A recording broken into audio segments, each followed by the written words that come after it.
안녕하십니까, 이진우입니다.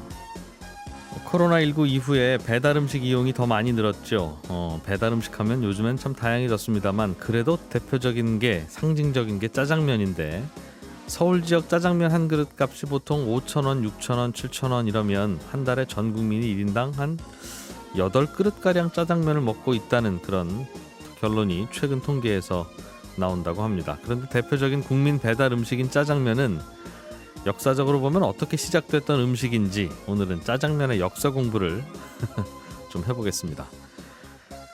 요즘 팬들과 IT 기술이 만나서 서로를 연결시키는 온라인 팬덤 플랫폼이 활발합니다. 음악 프로그램 순위 투표도 그렇고 좋아하는 아이돌의 광고판을 획득하는 것도 그렇고 이런 플랫폼들을 통해서 요즘은 이루어지고 있는데요. 오늘 트렌드 리포트 시간에는 팬덤 앱과 관련한 비즈니스에 대해서 좀 더 자세하게 살펴보겠습니다. 손에 잡히는 경제 플러스 광고 듣고 시작합니다. 짜장면이라는 음식은 누구나 가장 좋아하고 또 자주 시켜 먹는 국민 배달 음식인데 이게 우리가 중국 음식으로 알고 있습니다만 중국에 가면 또 우리나라 같은 짜장면은 없다고 하죠. 그래서 오늘은 짜장면 공부를 좀 해보려고 이분을 모셨습니다. 역사 스토리텔러 썬킴 씨 나오셨습니다. 어서 오세요. 안녕하십니까. 짜장면 같은 남자 썬킴 인사드리겠습니다. 달콤하죠? 네. 짜장면 좋아하세요? 짜장면 좋아하죠. 우리 이자님도 좋아하시죠? 짜장면 좋아할 나이는 좀 지나지 않았습니까? 짜장면에 남녀노소가 어디 있습니까? 솔직히. 약간 입맛은 좀 그거 약주 좀 하세요? 우리 이자님도? 약주 잘 안 하죠. 보통 이제 약주 정말 술 고래 여러분들은 해장을 짜장면으로 하시는 거 아시죠? 강호동 씨가 짜장면으로 아침에 해장하시지 않습니까? 왜냐하면 술 취한 다음에 그 다음날 아침엔 저혈당에 빠지거든요. 혈당을 확 올려주기 위해서는 고탄수화물을 먹어야 되는데 짜장면이 딱이죠. 그렇다. 네. 아침에 짜장면 집에 가서 드셔보세요. 이 짜장면이 그런데 언제부터 유래된 거냐고 하면 이게 영국으로 기원이 올라간다고. 그 많은 분들이 짜장면을 우리나라 음식으로 알고 계시는데 우리가 지금 먹고 있는 정말 시켜 먹는 짜장면은 한국 음식이 맞습니다. 한국 인천에서 태어났죠. 1882년 이모군란 이후에 예. 짜장면이 어떻게 탄생을 했냐? 영국 그 아편 전쟁과 관련이 있다라고 저는 말을 하고 있거든요. 아편 전쟁. 아편 전쟁 때문에 짜장면이 탄생을 했다. 물론 이게 팩트는 아닐 수도 있지만 연결은 가능을 해요. 그러니까 이 방송 듣고 계시는 분들 제 말씀 잘 들어보신 다음에 한번 연결 한번 해봐 주세요. 들어보죠. 어디서 시작하는 거예요? 그러면 모든 건 다 이 홍차에서 시작을 했지 않습니까? 홍차. 예.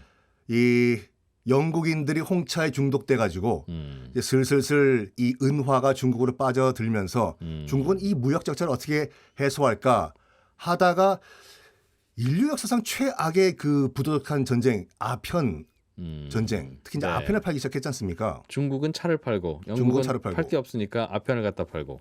1800년도까지만 하더라도 중국이 어느 정도 아편이 중독됐냐면 그 당시 황제가 도광제인데 도광제 자체도 아편 중독. 그리고 전 국민 특히 이제 하위 고위 관리 같은 경우에는 90% 이상이 아편 중독. 근데 아시다시피 아편 같은 경우에는 이게 오늘 10g 했다. 네. 그러면 내일 똑같은 효과를 내기 위해서는 20g을 더 피워야 되는 아주 무시무시한 그런 그 마약이지 않습니까? 점점 더. 네. 그러면 상식적으로 야 내가 이 아편을 끊고 내가 새 삶을 살아야 되겠다라고 생각을 해야 되는데 그 당시 중국인들이 어떻게 생각했냐면 야 힘을 더 내가지고 아편 더 하자.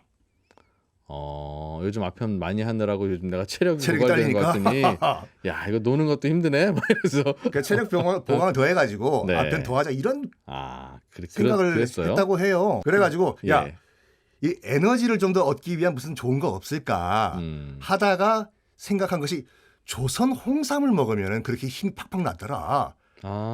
그래서 조선 홍삼이 인기가 그렇게 폭증을 하기 시작합니다. 그러니까 아편하고 같이 소비하는 보완제라고 하나요, 그러니까? 그 이상하지 않았어요? 그 예전에 그 드라마 거상 임상옥을 보면은 임상옥이 예. 중국의 홍삼, 특히 개성 홍삼을 갖다 팔면서 이제 거부가 되지 않습니까? 하필이면 왜 중국에 갖다 팔던 것이 홍삼인가? 그게 또 딱 그 시기와 맞아 떨어지거든요. 예.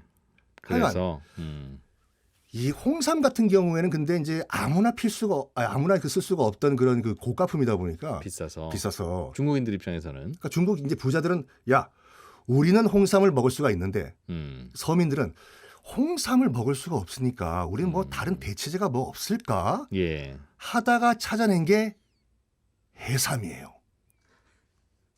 그 삼이 그 삼인가요? 맞아요. 그 인삼 삼자예요. 바다 어. 해자랑 하이샨이라고 하죠.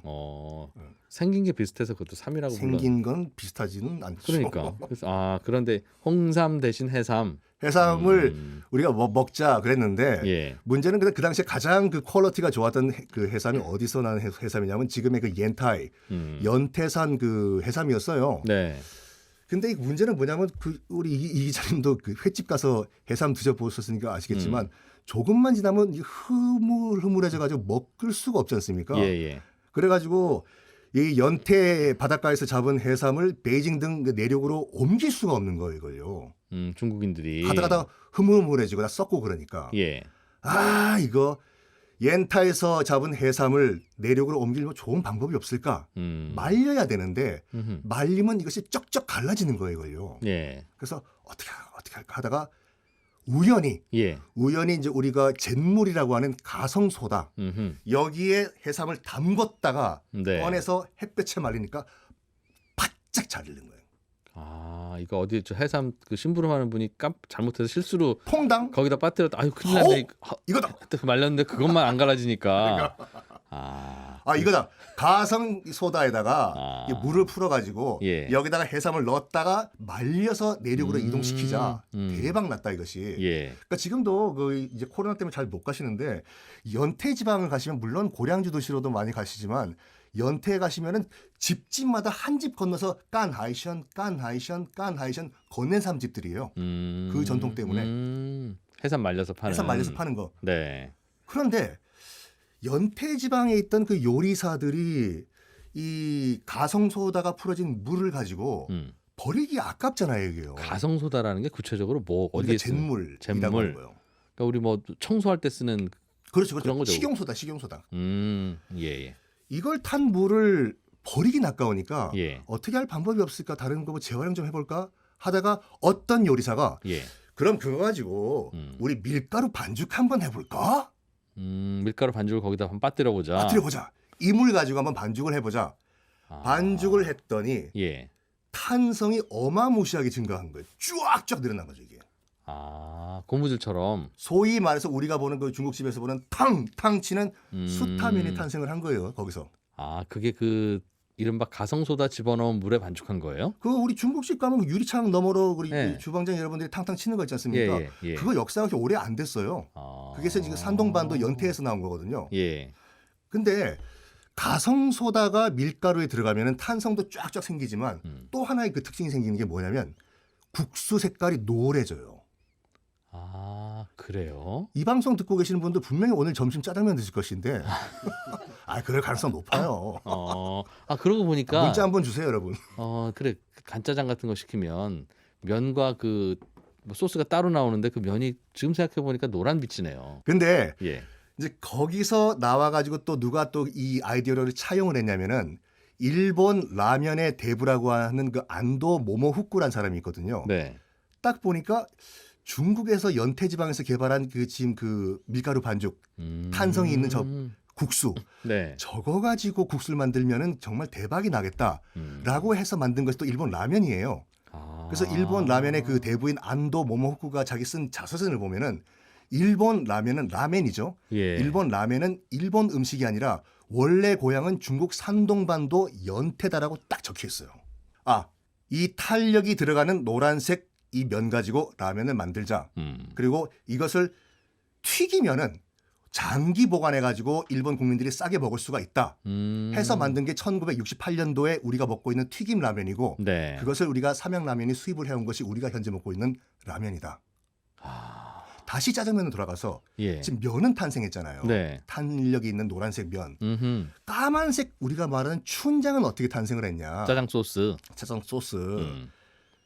산동반도는 중국 이 23개 성 가운데서 가장 대파가 잘 자라요. 큰 파가. 특히 산동반도에 거기 장구라는 지역이 있는데 거기서 난 대파는 키가 2m가 넘어요. 그 장구 대총이라고 하거든요. 이 장구 대총을 그 산동반도 사람들은 어떻게 먹냐면은 이 면장이라고 해가지고 밀가루 만든 그 찐빵을 발효시켜가지고 만든 예. 그 소스에 찍어 먹는데 그 색깔이 까만색이에요. 근데 이 소스 이름이 뭐냐면은 이 파 총자를 써가지고 총장이거든요. 예.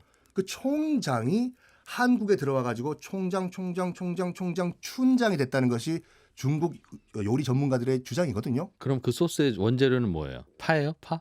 아니요, 총장 아까 말씀드린 같이 밀가루로 만든 찐빵을 발효해서 만든 거예요.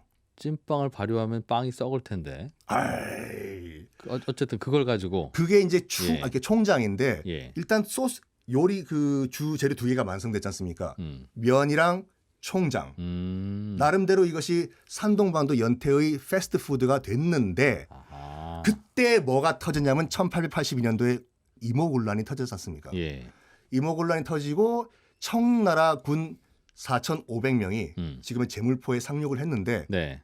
군인만 온다고 되는 것이 아니라 무슨 뭐 같이 도와줄 이제 노동자도 필요하고 상인들 예. 필요하지 않습니까? 예. 상인들과 노동자들 다 이제 그 스카우트에서 데려왔는데 음. 대부분의 노동자들이 다 연태 출신이었어요. 가까우니까. 가까우니까 제일 가깝죠. 예. 예. 인천에서 가까우니까. 그 연태 출신 그 쿨리라고 하지 않습니까? 예. 힘들 고의 힘력자. 그래서 고력인데 이제 중국식 발음은 쿨리라는 노동자들이 이제 인천에 들어왔어요. 그럼 자기들도 뭔가 먹어야 될 거 아닙니까? 예. 뭔가 먹어야 되는데 당시 갓 태어난 연태에서 갓 태어난 총장 비빔면이라는 이 패스트푸드를 비벼 먹기 시작했어요. 연태에서 먹던 거니까. 자기 먹던 거니까. 아. 이름을 뭐라고 할까?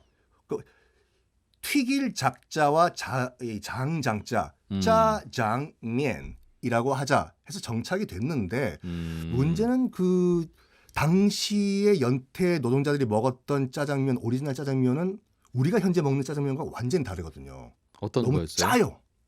짜. 그들이 먹던 건 네. 국수는 지금 국수하고 비슷했어요. 비슷한데 거기 부어 먹던 소스가 그래가지고 이거를 한국인 입맛에 맞추기 위해서 뭘 했냐면 거기에 이제 캐러멜 소스와 전분을 넣어가지고 걸쭉하게 만든 것이 이제 우리나라가 현재 먹는 짜장면인데 예. 우리 이 기자님은 음. 짜장면 드실 때 네. 옆에 단무지가 있는 거 왜 단무지가 있는지 궁금하지 않으셨어요? 궁금한 적은 없는데 이유를 말하라면 잘 모르겠네요. 이런 거를 말씀드리는 게 저 아닙니까 또. 어떤 이유가 있어요? 노란색 단무지를 짜장면과 같이 먹기 시작한? 이유가 있죠. 일본 짠지가 그거지 않습니까? 단무지 우리가 말하는 예, 거. 예. 닭광이라고 하는 거요. 음. 그 당시 제물포 같은 경우에는 중국 조개지가 있고 청나라 예. 조개지죠. 예. 일본 조개지가 뭐예요? 그리고 식민지죠. 조차지요. 네. 예. 그 청나라 조개지 바로 옆에 일본 조개지가 있었는데 네. 우리가 지금 짜장면 짬뽕이라고 해서 굉장히 그 싼 음식으로 알고 계시는데 그 6.25 전쟁 터지고 난 다음에 미국 밀가루 원조 들어오기 전까지만 하더라도 굉장히 비싼 요리였어요. 밀가루 음식은 다 아니 중국 음식이 중국 음식이. 오죽했으면 청요리라고 하지 않습니까? 음. 그래서 당시 일제 치하의 조선인들은 비싸가지고 못 먹었어요. 그 청요리를. 네. 그러면 당연히 제물포에 있던 그 청나라 조개지에 있던 그 이 청요리집 주인들은 네. 이 음식을 팔기 위해서 누구한테 마케팅을 할까? 조선인들은 돈이 없기 때문에 못 먹으니까 바로 옆에 있는 일본인들한테 팔자. 근데 일본인들은 너무 느끼했다고 해요. 중국 음식이. 그래서 일본인들이 중국 음식을 쉽게 먹기 위해 가지고 그들이 먹는 짠지를 같이 붙여서 팔자. 김치 같은 거 준 거군요. 김치같이요. 그래가지고 짜장면이랑 단무지, 뭐 그들 이름 닭광이 한 세트가 됐다. 오, 그래서 하나는 중국 음식, 하나는 일본 음식이네요. 우리 같이 먹는 게. 아, 그렇죠. 그걸. 야, 그러면 결국은 영국이 아편을 중국에 팔기 시작한 게 그게 이게 우리가 짜장면 먹게 된 이유가 된 겁니까? 어떻게 보면 참 약간 비약적인 나비 효과가 될 수도 있겠지만 꼬리에 꼬리를 물어가지고 연결된 건 맞아요. 그래서 그러네요. 아편을 중국에다 보냈더니 그 아편을 잘 피우기 위해서 체력을 길러야 된다는 중국인의 발상 덕분에 홍삼을 먹자. 갖다 먹는데 홍삼이 없으니까 돈이 우리는 없으니까? 해삼을 좀 많이 먹어보자. 근데 해삼을 중국의 본토로 실어 나르려면 뭔가 말려야 되는데 잘 안 마르더라. 그런데 어느 날 가성소다에다가 넣었다가 뺐더니 잘 말라서 그걸로 짜장면이 시작됐다는 거죠. 그러다 이제 면도 거기다 넣었다 뺐더니 막 탄력이 생기고 그래서. 아니 어떻게 이렇게 한 번에 다 기억을 하세요? 대단하십니다 이 기자님. 어디 가서 써먹어야 되니까. 아. 조금 복잡하긴 한데. 하나 더 팁 드리면 예. 이거는 그 역사적 팩트이기 때문에 말씀드리는데 공화춘이 있지 않습니까? 공화춘. 그 우리가 제목에서 처음으로 짜장면을 만들었다고 하는 공화춘이 왜 공화춘일까요? 무슨 뜻이에요, 그게? 예? 공화춘이. 공화국 공자의 봄춘자거든요. 예. 이것이 그 제물포에 그 당시 임오군란 때 넘어왔던 그 청나라 예. 이 백성들이 중국인들이 소식을 들은 거예요. 1911년에 어이 왕서방 제가 왕사왕인가요? 그렇다고 하시죠. 그래. 이번에 중국에서 우리 손문 선생이 신의 혁명을 일으켰다는 소식 들었나? 네, 들었소만. 너무 기쁘지 않소? 좀 갑작스러워서 우리 편인가 그분이? 그래가지고 우리 집 짜장면집 이름을 공화국의 봄이 왔다고 해서 아하. 오늘부터는 공화춘이라고 이름을 바꾸기로 했어. 아. 왕서방. 그래서 공화춘이 된 거예요. 지금도 공화춘 거기 가면 짜장면 박물관이거든요. 써 있어요. 공화춘의 유래에서 왜 그렇게 해서 샀는지. 신의 혁명 이후에 공화국의 봄이 왔다 해서 공화춘. 그래서 같이 먹는 이런 거 인천 가셔서 데이트하시는 분들 자기야 왜 공화춘인지 알아? 뭔데 오빠? 이래서 공화춘이야. 결혼한다니까요. 그게 결과적으로 좋은 일인지는 잘 모르겠어요. 서로를 위해서. 알겠습니다. 그래서 이 짜장면이라는 게 같이 먹는 단무지는 일본에서 넘어온 거고 임오군란이 터지지 않았어도 우리나라로는 잘 안 전해졌을 일이네요. 그러니까. 그렇죠. 네. 야, 이 짜장면 안에도 깊은 역사가 들어있는데 하나하나 보면 정말 이 뭔가가 하나 발생해서 거기에 따른 나비 효과로 이런저런 결과가 이어지는 짜장면을 만들기 위해서 정말 많은 소쩍새가 울었었네요. 예, 역사 스토리텔러 썬킴 씨와 함께했습니다. 고맙습니다. 네, 감사합니다. 네, 오늘은 팬덤 비즈니스라는 주제와 또 이걸 뒷받침하는 IT 기술의 최근 트렌드에 대해서 살펴보겠습니다. 한국인사이트 연구소의 김덕진 부소장님, 어서 오십시오. 네, 안녕하세요. 짜장면이 엄청 먹고 싶은 한국인사이트 연구소 김덕진 부소장입니다. 점심에 짜장면 드시러 가시죠. 이게 짜장면은 정말 네. 불현듯 먹고 싶어지기 시작하면 그러니까요. 이거는 꼭 먹어야 되는 계속 생각나는 거의 뭐 짜장면에 팬심이 생길 것 같은 느낌이 들 정도였는데 오늘 제가 좀 먼저 비슷한 이야기입니까? 네, 신조어를 한번 퀴즈를 좀 내드리려고 해요. 예. 기자님 혹시 팬더스트리라는 말 알고 계세요? 팬더스트리? 팬더는 곰인데 네. 팬더면 모르겠어요. 팬과 관련된 무슨 인더스트리라는 의미입니까? 네, 맞습니다. 팬덤이라고 하는 말과 예. 인더스트리가 합쳐진 말이죠. 그러니까 팬덤이 거의 뭐 하나의 산업이 될 정도로 커졌다라고 보시면 될 것 같은데 대강 어떤 건지는 감은 오네요. 예, 네, 예. 이게 이제 우리나라 역시 BTS를 얘기를 안 할 수가 없을 것 같은데 최근에 저는 이번 주 내내 도대체 이게 정말 이게 현실인가라는 생각이 들 정도로 우리가 알고 있는 뭐 유엔에 갑자기 BTS가 나타나는 것뿐만 아니라 전 세계적으로 아주 유명한 그 이제 그룹과의 이제 협업을 이제 같은 노래 앨범을 내면서 어떻게 보면은 도대체 이 BTS의 인기가 어느 정도인가라는 걸 오히려 더 되게 느끼게 되는데 예. 이러한 뭐 BTS뿐만 아니라 최근에 이제 우리나라 K-팝 스타들이 뭐 블랙핑크도 마찬가지고 전 세계에서 오히려 유튜브에서 뭐 구독자 수를 제일 많이 가지고 있는 뭐 아이돌이 된다고 이런 일들이 일어나잖아요.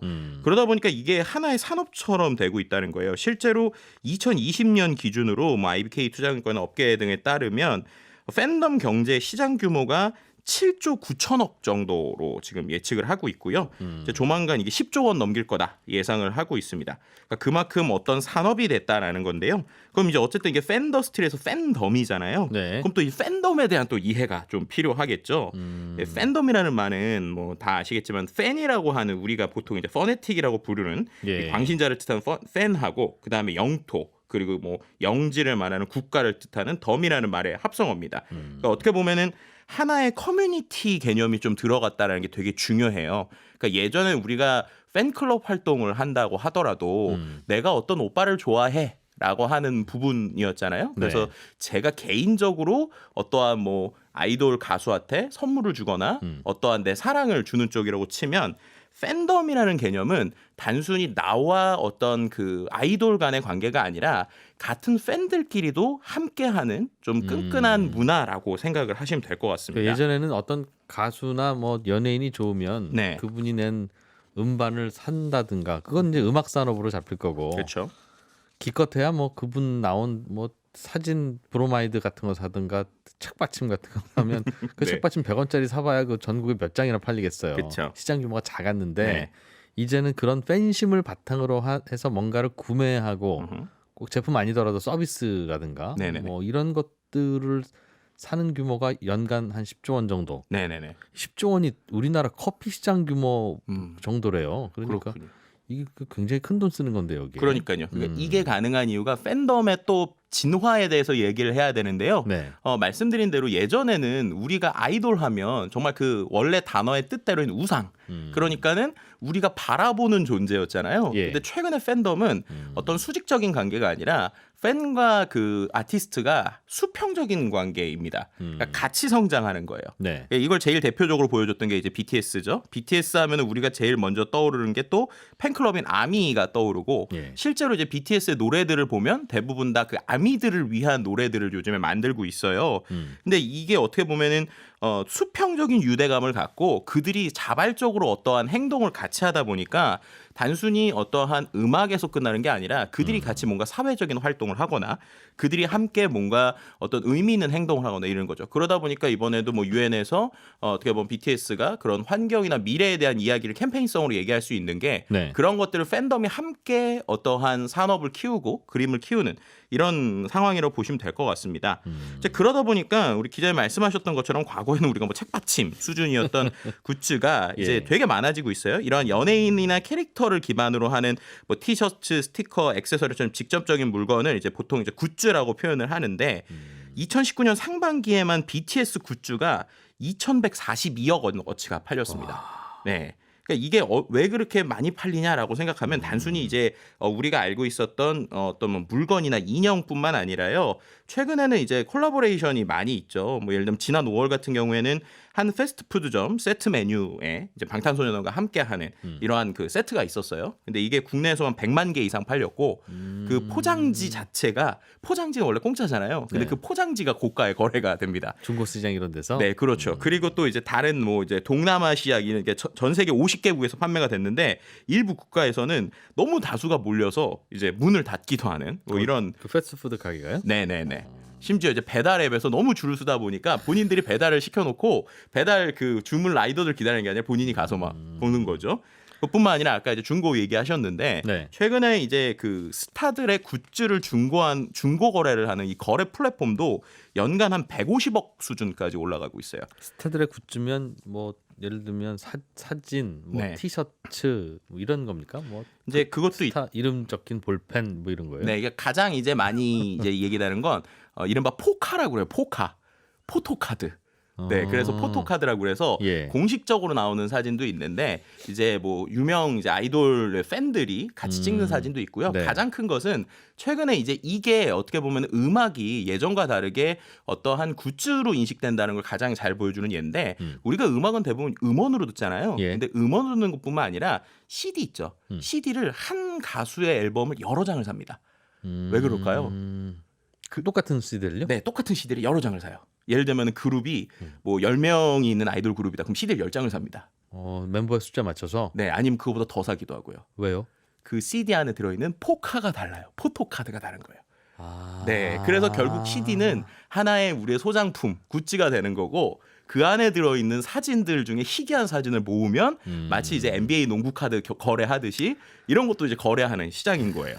그렇군요. 결국 특수성과 희소성을 가지고 이것을 이제 비즈니스로 키우다 보니까 옛날에 무슨 그 어른들 우표 수집, 동전 수집하던 그 시장이 여기로 붙어버렸네요. 네, 뭐 연령층도 낮아지고. 그렇죠. 그렇게 하다 보니까 또 최근에는 해외에서 이 우리나라 케이팝 아이돌 관련 그 덕질할 수 있는 굿즈 중개 플랫폼들도 있습니다. 예. 그래서 그거에는 이제 팬들이 직접 또 우리 크라우드 펀딩 하듯이 아이디어를 내요. 그래서 예. 그 팬과 관련된 새로운 굿즈, 뭐 예를 들면 말씀하신 사진이나 아니면은 뭐 옷이나 이런 것들 만들고 그것을 이제 거래하는데 네. 여기에만 이제 이 우리나라에서 하는 플랫폼인데 여기에 82개국이 들어 있고 상품도 3,500개가 넘고 이용자도 70만 명이 넘습니다.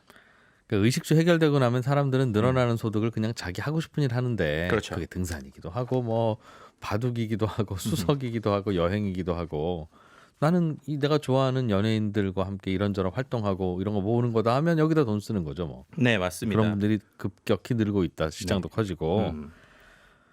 대개는 이런 것들은 뭐 콘서트를 통해서 만나거나 팬 미팅을 통해서 만나거나 하는 경우들이 보통이었는데 요즘엔 뭐 그렇게 만나기도 어렵고 코로나 그렇죠. 때문에 굳이 그렇게 안 만나도 다양한 효과를 줄 수 있는 온라인 플랫폼들이 많아져서 이쪽이 뜨겁겠어요. 네, 맞습니다. 이제 말씀해 주신 것처럼 과거엔 콘서트였는데 코로나 이후에 확실히 온라인 플랫폼이 좀 많아졌고요. 그래서 이런 것들을 이른바 팬덤 플랫폼이라고 부릅니다. 그래서 팬덤 플랫폼은 쉽게 말하면 이제 팬과 아이돌을 이어주는 플랫폼이라고 보시면 될 것 같은데 코로나 이후 공연 수익 감소하는 상황에서 새로운 수익원으로 떠오르고 있고요.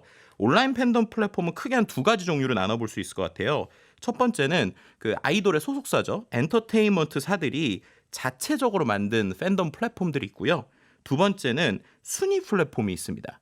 순위 플랫폼 얘기를 좀 먼저 하면 혹시 예전에 네. 가요 프로그램 같은 거에서 내가 1등 하는 사람, 내가 원하는 팬이 그러니까 내가 원하는 팀이 1등하기 위해서 어떤 걸 했었는지 혹시 기억나세요? 예전에 네. 엽서들 보냈을 것 같고. 아, 엽서 주시 이거 저는 전화를 했었는데. 예, 그 다음부터는 전화 네. 뭐 그렇죠. 문자도 했었고. 7002니 뭐 네. 이런 거 했었던 거. 그렇죠. 뭐 문자 뭐 샵 이렇게 해서 했는데 최근에는 우리 이제 모든 공주파 프로그램이 문자가 아니라 앱으로 그거 하고 있다는 사실 아세요?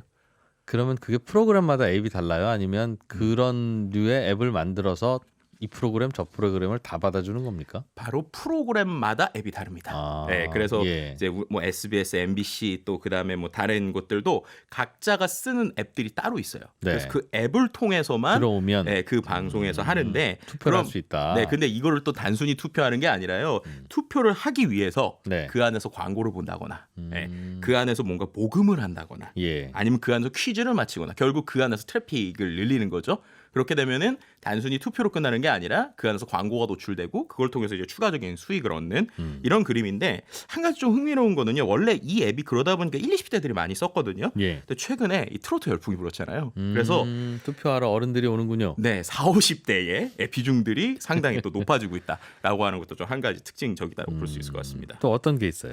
뭐 그 외에 이제 말씀드렸던 이제 아이돌의 광고판을 또 획득하는 게 있는데요. 이건 뭐냐 혹시 들어보셨는지 모르겠는데 우리나라의 유명 가수가 갑자기 우리가 잘 알고 있는 엄청 이제 뭐 타임스퀘어 전광판 같은데 갑자기 광고가 나오는 적이 있거든요. 네. 가수 매니지먼트 회사가 광고한 거예요? 아니요, 그게 아니라 예. 말씀드렸던 이런 투표 앱 중에 그 방송국에 연결된 앱이 아니라 일종의 광고 플랫폼인 거예요. 그 광고 플랫폼에서 자기 팬들, 그러니까 예를 들면 특정 가수, 뭐 예를 들면 이진우 가수가 있다. 그럼 나는 이진우 가수가 정말 나는 돈이 없지만 타임스퀘어 전광판에 올라가는 거 보고 한번 싶다. 올라왔으면 좋겠다. 네, 그러면 그 앱에서 이진우 가수에게 모두 다 투표를 하면서 광고를 보는 거예요. 혹은 이제 그 안에서 어떤 활동을 하거나 응모를 합니다. 예. 그래서 그 마일리지가 누적이 되면 그래 한번 띄워줄게라고 이제 하게 되고요. 실제 그래서 최근에 보면 지하철이나 버스 네. 같은 데서 그런 연예인들 뭐 생일이나 이런 광고판 보셨잖아요. 그런 것들이 실제로 이러한 그 플랫폼, 그러니까는 그 기획사가 아니라 특정 플랫폼이 아예 그 광고판을 사놓고 펀들이 돈 모아서 광고한다. 네, 팬들이 돈을 모으거나 아까 말씀드린 이벤트를 참여하거나 퀴즈를 참여하는 거예요. 예를 들면은 특정 플랫폼 같은 경우에는 그 플랫폼에 돈을 아무리 내도 안 되고 그 플랫폼에 네. 특정 서비스를 써야지만 어떠한 마일리지를 줍니다. 그리고 그 마일리지를 모아야 투표를 할 수 있는 거예요. 네. 그러니까 그런 식으로 해서 한마디로 팬덤을 돈으로 만들고 있는 팬덤 비즈니스를 하고 있는 플랫폼들인 거죠. 김석준 부소장님이 네. 다른 주제 하실 때는 네. 그냥 이렇습니다라고 전해주시는데 오늘 이 주제는 네. 저한테 많이 가르쳐 주시는 그런 표정으로 얘야 이런 것도 있단다 하는 그런 표정이네요. 왜냐면은 제가 이제 그 예전에 그 아까 말씀 기분 살짝 엽서 안 세대에서 좀 좋으려고. 벗어나셔야 될 것 같아서 그래야 이제 가수 데뷔하시고 그래야 가수 데뷔하셔야 저희가 앱으로 이제 투표를 해드려야 되기 때문에 더 이상 이제 우편 투표해 주세요 이러시면 안 됩니다. 그러니까 아이돌 가수는 그냥 오늘 생일을 맞기만 하면 네. 나머지는 다 팬들이 해주나 보죠. 그러니까 이게 좀 재밌는 게 말씀해주신 것처럼 선물을 예전에 또 그 생일 때 아이돌 가수를 위한 팬들이 다 해준 적도 있었거든요. 근데 최근에는 이것도 또 한 단계 더 가서 서로가 서로에게 주는 이런 것들도 있어요. 그러니까 약간 인플루언서들이 그렇게 하잖아요. SNS에서 특정 인플루언서가 이벤트도 하고 거기에 선물 예, 주고 뭐 이런 그렇게. 식으로 서로의 수평적인 관계로 가고 있다 뭐 이렇게 말씀드릴 수 있을 것 같습니다. 라디오 DJ는 생일날 그냥 기다리다가 내가 밑에 가서 사오는데 내 돈 주고. 앱을 하나 만드심이 좋지 않을까. 앱을 통해서 이렇게 자동으로 펀딩되게 예, 이런 게 이제 가능한 이유가 이제 지금까지 말씀드린 거는 어떻게 보면은 그 기획사에서 하는 건 아니란 말이에요. 네. 근데 이렇게 하다 보니까 당연히 기획사들에서 우리 가수들을 활용해서 저렇게 하니까 우리 가수들을 모아놓는 플랫폼을 만들면 아주 돈이 많이 되겠다라는 예. 생각을 한 거죠. 왜냐하면 기본적으로 아시겠지만 앱스토어에 어떠한 상품을 올리거나 네. 아니면 그 안에서 여러 가지 뭐 플랫폼을 통해서 굿즈를 팔면 이제 수수료를 2번 내야 되는 거예요. 한 번은 이제 그 애플이나 구글한테 수수료를 내야 되고, 그렇죠. 두 번째는 그 플랫폼을 운영하는 어떠한 회사에게 또 수수료를 내야 되잖아요. 그냥 우리가 홈페이지 만들어서 우리 쇼핑몰 우리가 운영해 버리자는 거죠. 네, 그런 개념인 어차피 거죠. 팬들은 여기 찾아오실 테니. 네. 그런데 이제 그러면서 한 가지 더 베네핏을 주는 겁니다. 또 옛날 얘기 나와야 될 것 같은데 혹시 사서함이라고 아세요? 사서함? 아, 그 세대도 아니신가요? 사서함. H.O.T나 잭스키스 때인데 너무 최근으로 갔네요. 죄송합니다. 전화해서 뭐 어디 유료 전화로 걸면 네네네. 그 목소리 녹음해놨다가 들려주고 맞아요. 그러는 거죠. 네, 맞습니다. 그거를 좀 하시면 돈이 되지 않을까.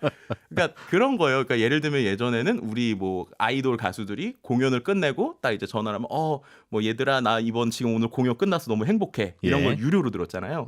그런 걸 똑같이 이 팬 플랫폼에 넣는 겁니다.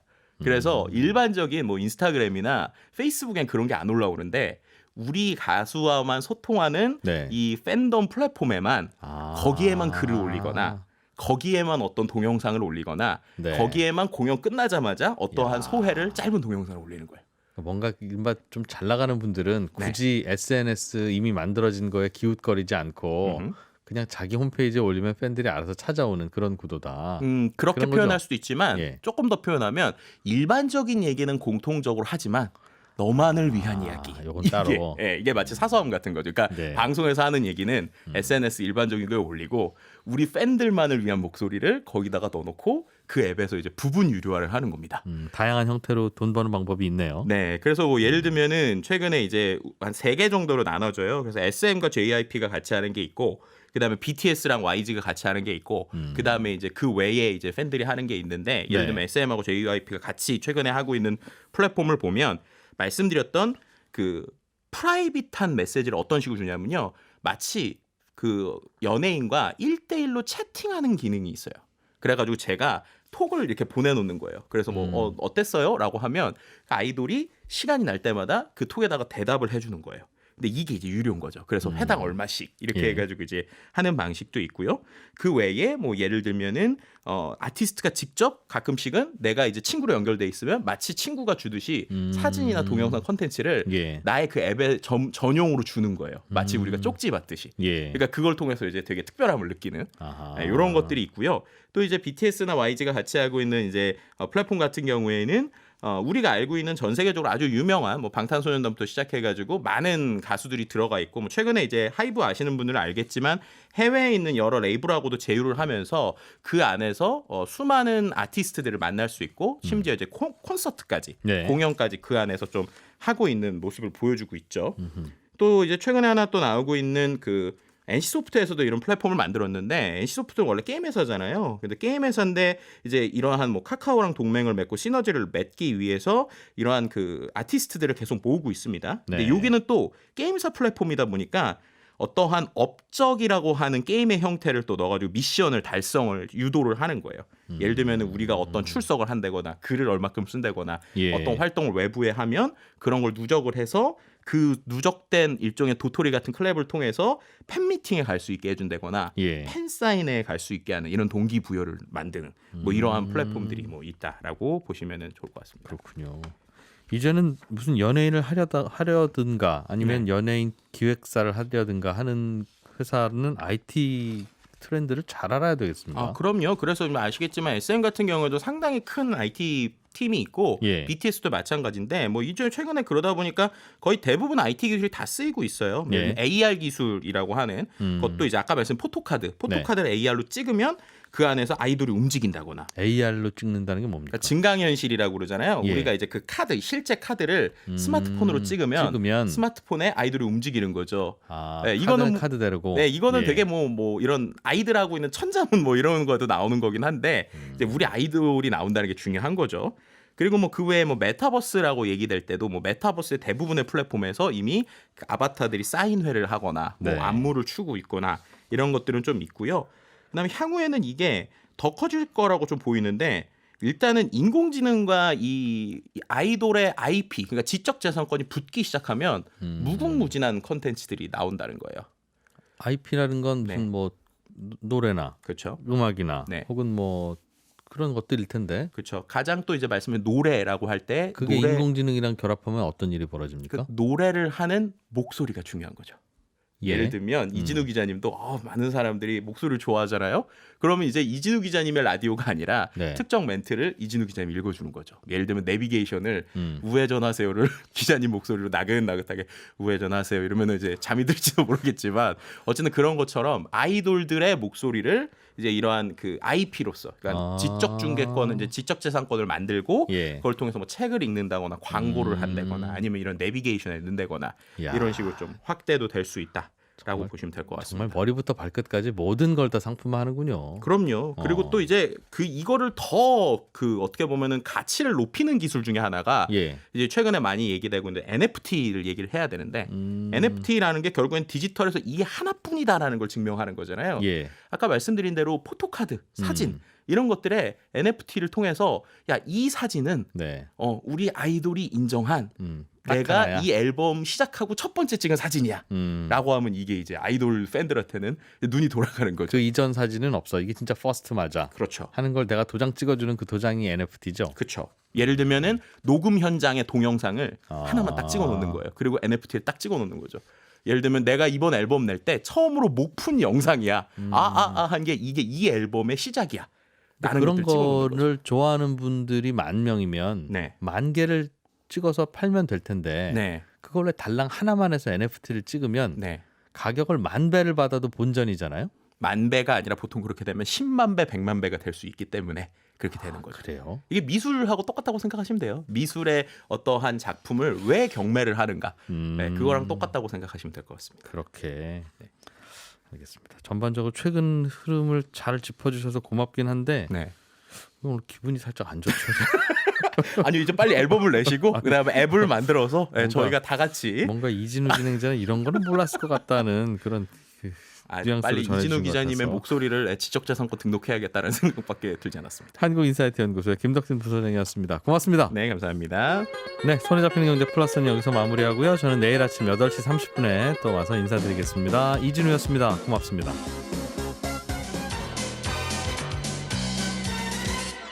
더 깊고 더 재미있는 경제 이야기 이진우의 손에 잡히는 경제 플러스